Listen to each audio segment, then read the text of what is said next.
So there is no darkness. There's just light and absence of light. And it's the same thing with love and fear. There is no such actual thing as fear. There's just love or absence of love.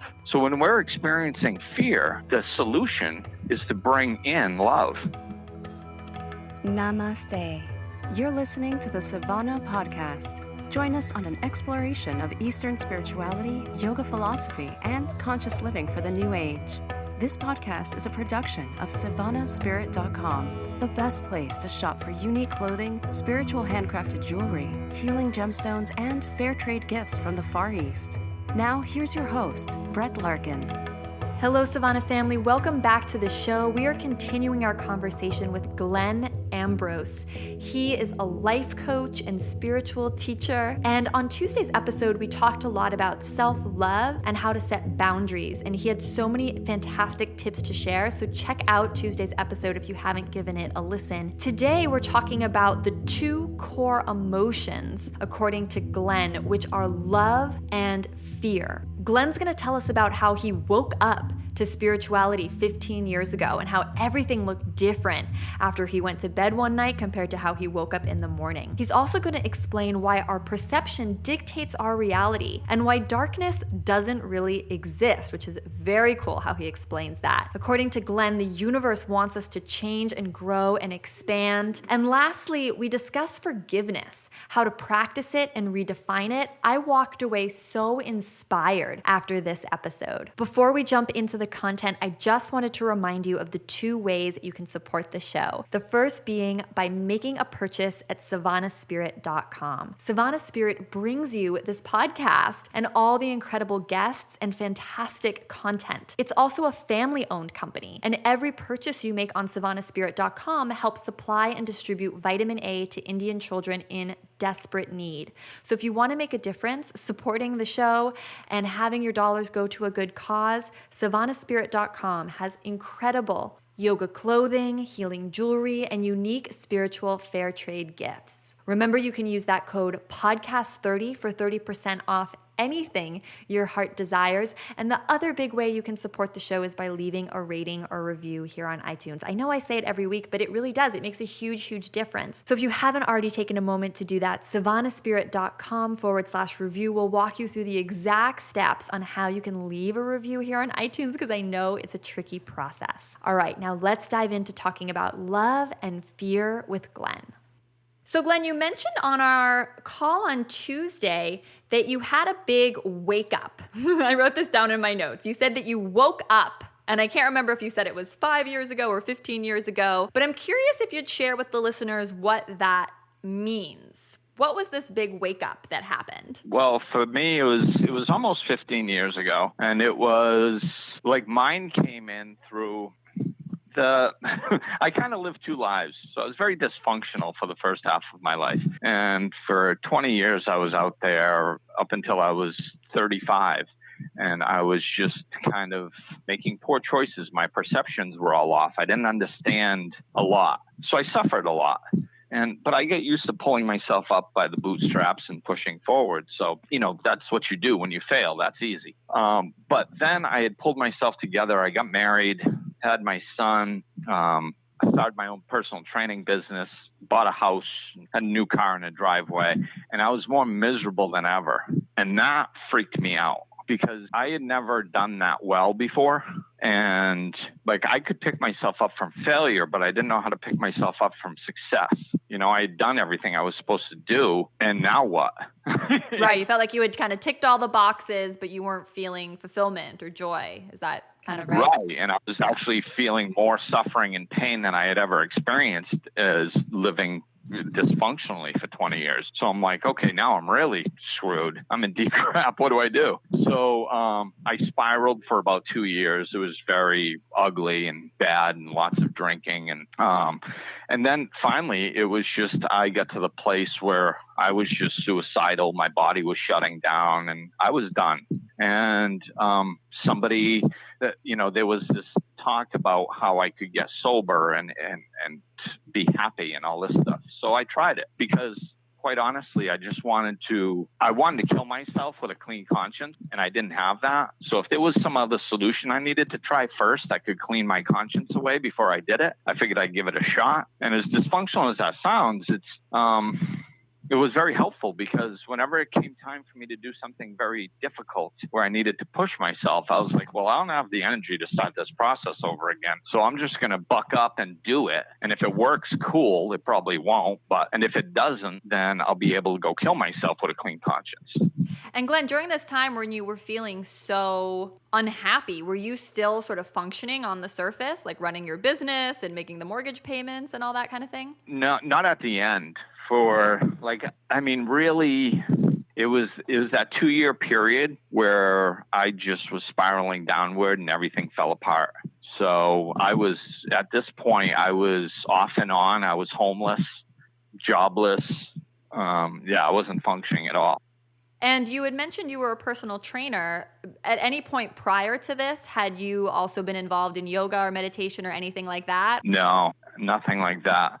So I'm completely broken, and I start going through this process of which getting sober was the 12 steps, which the whole purpose of the 12 steps is to induce a spiritual awakening. And all a spiritual awakening is a change of perception, which I didn't know any of this, but I just dove in dramatically so I could have the freedom to go do what I wanted to do, and that was not exist anymore. But I was the most surprised because it actually started working. And all of a sudden, I started having these spiritual experiences and popping open left and right. And over a 3-month period, just everything, how I viewed the entire world shifted. And it was very dramatic. And that was how my awakening happened.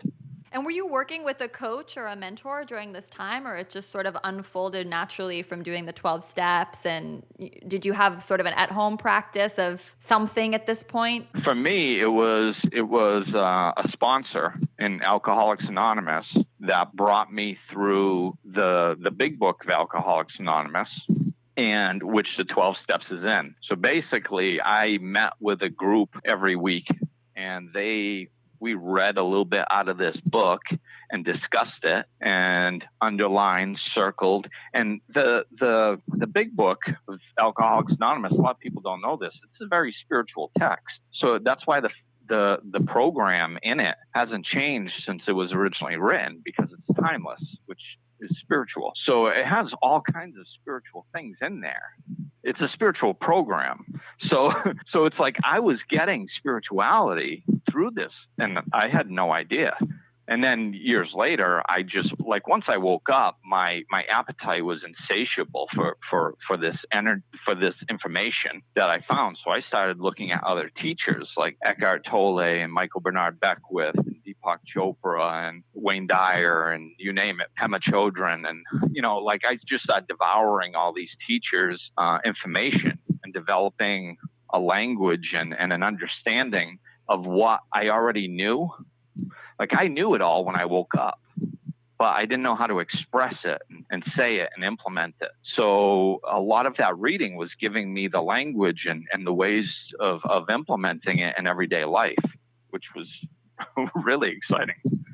Thank you for sharing that. And I love hearing people's stories about how they woke up, because I know we've had people on the show before who've talked about having like a Kundalini awakening, like a literal subtle body, flashes of light. And what you're sharing is it was as simple as really getting the right time, right? Because you have to be in that right moment, that right mindset, but really getting the accountability of a sponsor, getting the accountability of a group, and then having this incredible text, which in your case was the Alcoholics Anonymous book, to really help you make those perception shifts. And I'm just curious, was it like one day you just woke up and the world was a different color, or was it like slowly tackling little perceptions, like one at a time? No, it was very profound.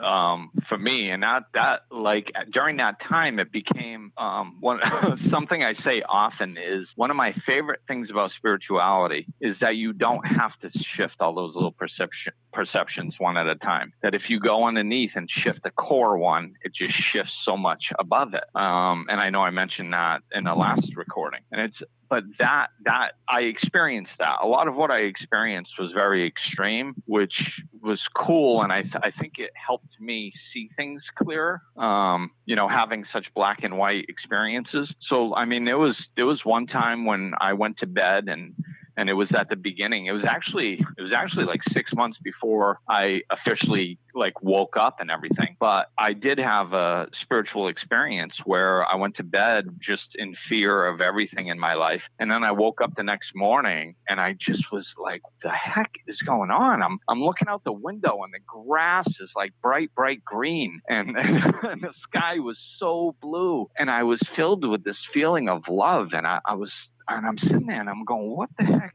What's going on? And I'm going like, well, what happened last night? And I'm thinking, well, I remember going to bed and thinking about all the different things that were wrong in my life.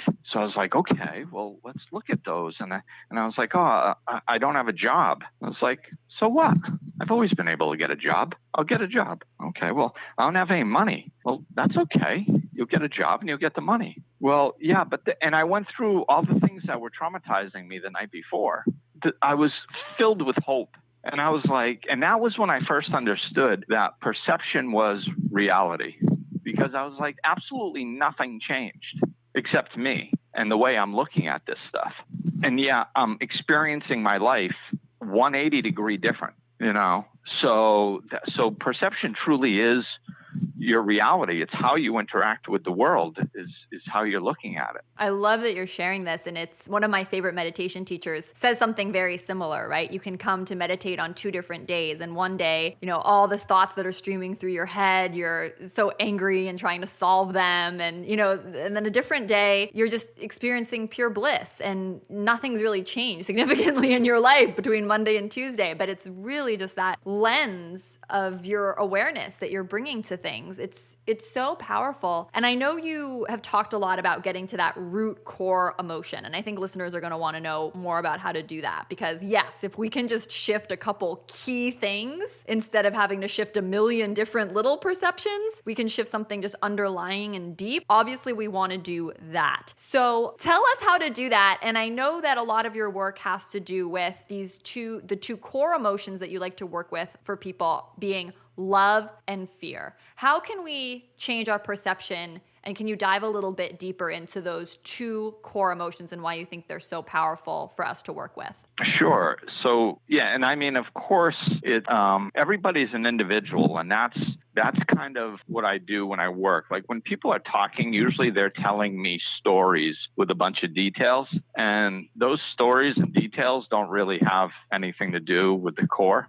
So like they're talking to me about a bunch of stuff, and half the time I'm listening, but I'm not really concerned about the details of a story. I'm listening for the core underneath it. Like what's the problem underneath that? So that's very individualized, of course, that I do with each person as they're talking their particular thing, because so one person, it can look the same. Like you can have 2 different people with relationship problems and that kind of look the same. And one, once I start listening to it, it's like, that they have a self-love issue.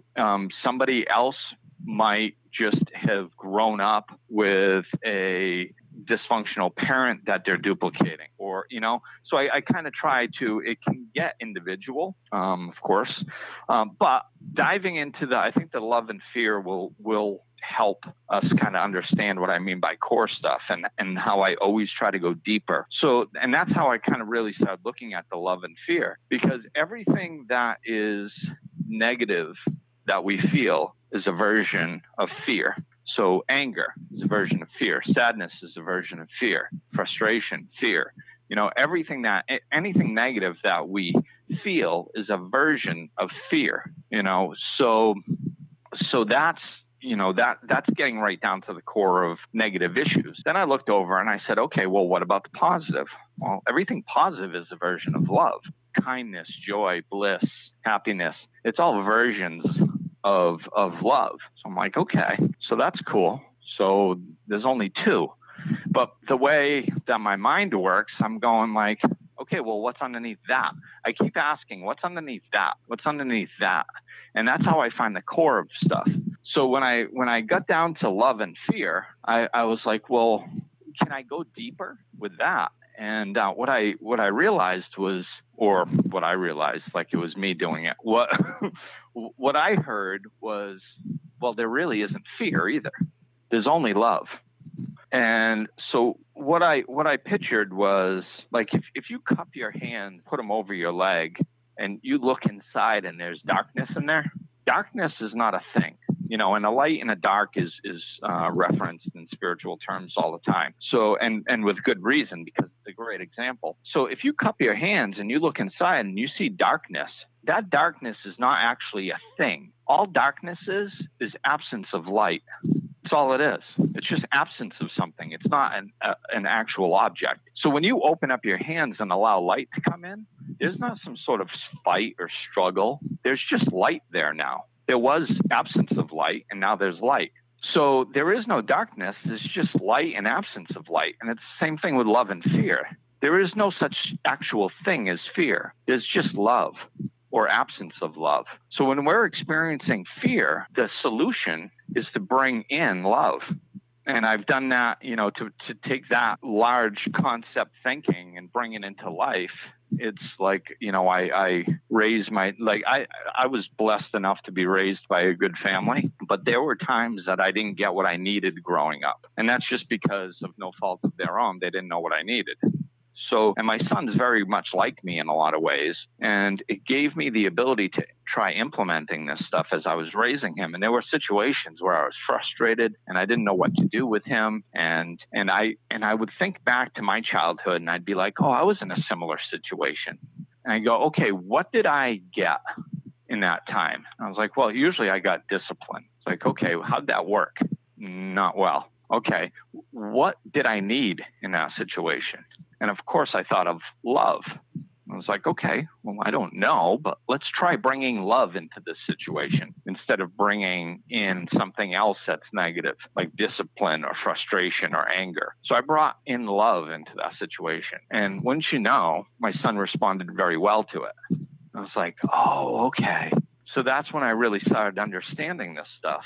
And that everything is energy. And, and it's just either love energy or absence of love, So if there's a situation that is not doing well, we need to bring love into it. I love what you're sharing, especially this idea of the dark just being the absence of light. And I'm hoping that we can get a few more concrete examples from you about what this looks like, because I think I don't want to say easy, but I mean, it's easy for us to grasp this big idea, right? But what does this really look like in our day-to-day lives? So let me give you, maybe you can share some examples or I can just prompt you. What if I have a big dream, but I'm afraid to leave my job? Right? So there's a fear there. I'm afraid to leave my job. I'm afraid I won't make a lot of money at the other job, at whatever my big vision is. Maybe I want to go into business for myself, for example, but I'm afraid I won't make enough money. So that's just a very practical fear. What if I can't pay my bills if I leave, my steady job? Can you share or show an example of how that is the same thing as what you're talking about here, where there needs to be love brought in? Right. Yeah. And you got to keep in mind that, this stuff is very simple. It's just not always easy, so I'll give you the simple answer and the actual answer. And the reason I mention that is because as soon as I say it, a lot of people are going to be like, oh my God, I couldn't do that. Well, nobody said it was going to be easy. Just said it was going to be simple. So if you're sitting there and you're looking at a job change and you go, and I consider myself a spiritual realist. I don't tell anybody to go quit their job because they have this cool idea. I mean, come on, we got to take responsibility for our lives. So there are good ways and responsible ways to do this, and there are irresponsible ways to do it. Keeping that in mind, the solution is the same. So if you're sitting there and you go, okay, well, I'm scared to do this. Well, your answer is right there. Do you want to live? And this is a good question to ask in all areas of your life. Do you want to live from a place of love, or do you want to live from a place of fear? And if you start questioning things, like the example you gave, the answer is very clear. It's fear. I'm scared of. We know it's fear, So if we look at these things and we go, okay, I'm basing my decisions on what I do and what I do not do in my life because of fear. Is that how I want to live? Do I want to be laying on my deathbed at 80, 90, 100 years old, look back and go, okay, well, I didn't do that, and that because I was too scared? Or would we rather look back, and if we bring love into that situation, I mean, I believe that I don't know if it's possible to live a truly spiritual existence without a belief and faith in something bigger than ourselves. Maybe there is, I don't know. But but I mean, I believe that the universe is conspiring in my favor. I believe that this place was created by a loving creator, and that we are loved and supported when we are doing what pushes us forth to being a better expression of ourselves. So if I'm sitting there and I'm making my decision based in love, and I go, I love myself, I want this for myself, I want to bring this idea that I have for this new business, it really feels like it needs to be birthed into this world through me. And I really want to do this. And I think that this would be a loving act. Well, then it's going to be supported by the power that created this. Because if we, this is part of the big picture thinking. If we are part of the universe and the universe is constantly expanding, that's just what it does. It's its nature. Then it wants us to constantly expand because we are part of it. So if we are expanding, becoming more better versions of ourselves, then the universe has to support that because we are part of it. And it behooves the universe to help us become a better version of ourselves, because just by us becoming a better version of ourselves, as we expand, the universe expands. So by helping us, it's helping itself. So that, so we have the power of the universe, the power of love supporting us in all this stuff. Or we can live a place of fear. I love what you're saying, like the universe supports expansion, not contraction. And I think that's so inspiring. I love it. I know one of the other things you wanted to share with us today before we let you go is this idea of forgiveness and how it's often one of the most misunderstood concepts out there and can result in a lot of suffering that's completely unnecessary. So tell us a little bit more your perspective on forgiveness and how it plays into all of this. Okay, well, yeah, I'll try to.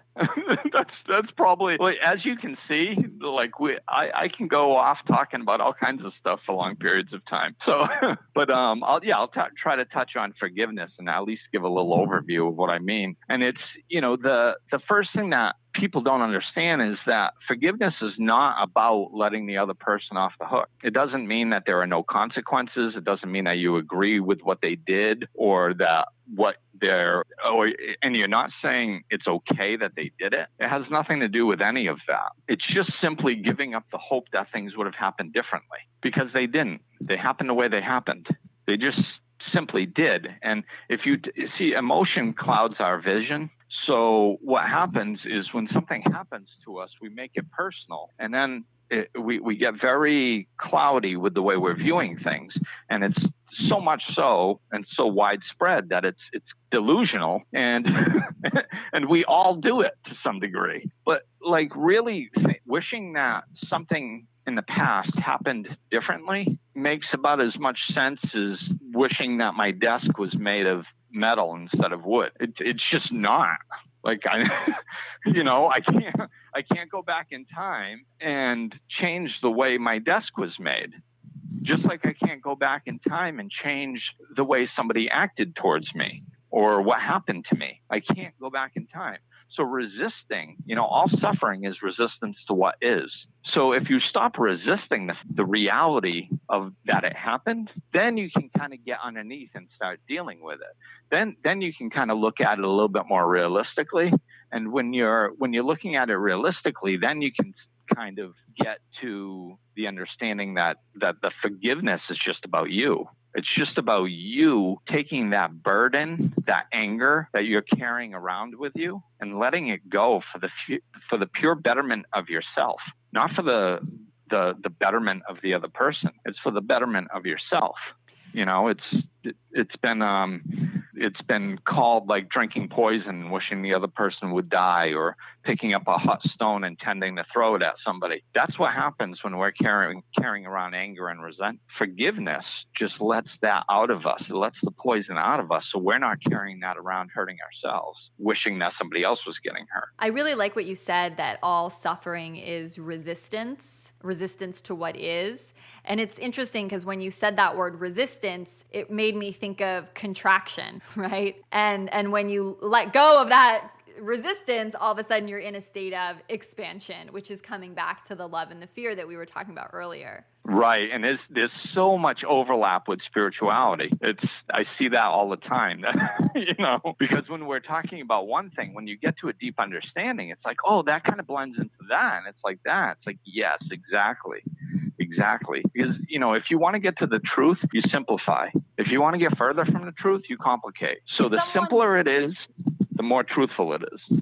Yeah. And I love what you said before too, about how just because it's simple doesn't mean it's easy. Last thing on this, I mean, do you think that in order to forgive, a conversation needs to take place? Say you're trying to forgive someone, right? Do you think that there's an actual exchange, a dialogue that needs to happen? Or do you think that we can forgive people or forgive things that have happened in the past without, just on our own? Oh, we can. It depends on the situation. I mean, I know a lot of people who have forgiven people who have passed on. So they're incapable of having a conversation with them, they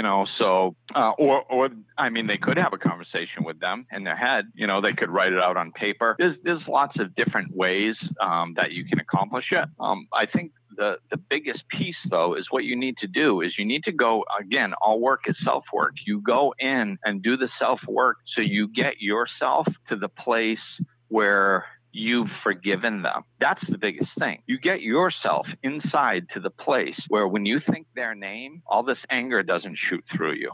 You forgive them. Once you've gotten to that place, then if it's appropriate to have a conversation with that particular person, well, then by all means, you can do it, and you'll do it with the right energy. You'll do it with the energy of forgiveness. And it doesn't matter what they say.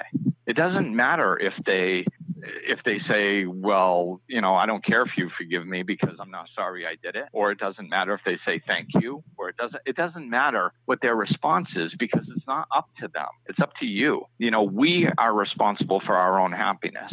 And if our happiness or our ability to forgive or anything else that's good for us hinged on another person, that would be a cruel world that a loving creator made, and it just doesn't make sense to me. Why would a loving creator create a system in this world where my happiness is dependent on some other person that wronged me's response? That it just doesn't make any sense. If I have any hope to be happy in my life, my happiness has to be my own responsibility, and it can't be contingent on anybody else. Otherwise, the whole system is set up to fail, because nobody else knows what I need when I need it all the time.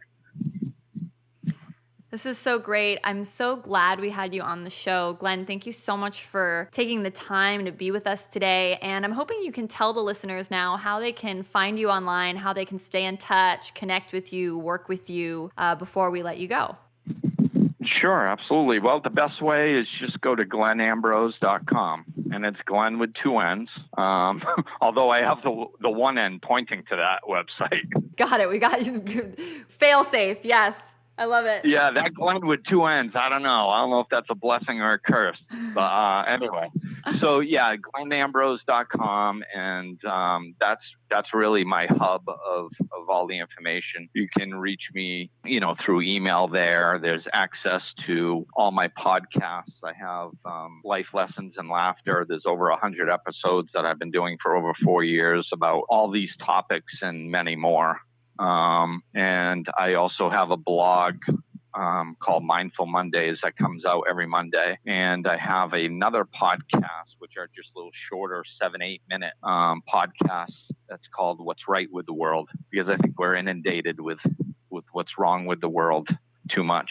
So I decided to do a podcast about little bits that we can get out on a weekly basis, what's going on right in the world. But I have all 3 of those right on my homepage of my website at glennambrose.com. And that's really the best place to locate me. Perfect. Well, I'll put that link right below. Savannah listeners, thank you so much for being here and listening all the way to the very end. Remember, one of the best ways you can support the show if you enjoyed this week's episode is by leaving a rating or review here on iTunes, even if iTunes isn't how you normally listen to the show. If you're not sure how to do it, just go to savannahspirit.com/review, and we have step-by-step instructions, because I know that leaving a review on iTunes can be really tricky and challenging. I've struggled with it myself. I'm wishing you the most beautiful day, full of yoga, meditation, and hopefully you're incorporating some of the ideas we learned about today with Glenn. I can't wait to connect with you in next week's episode. I'm sending you so much love. From my heart to yours, namaste. You've been listening to the Savannah Podcast. To find out more about Savannah, go to savannahspirit.com or follow Savannah on Facebook at facebook.com/Savannah Spirit. For daily inspiration, check out our blog at savannaeast.com. Be sure to join us next week for a new episode. And thank you for listening to the Savannah Podcast.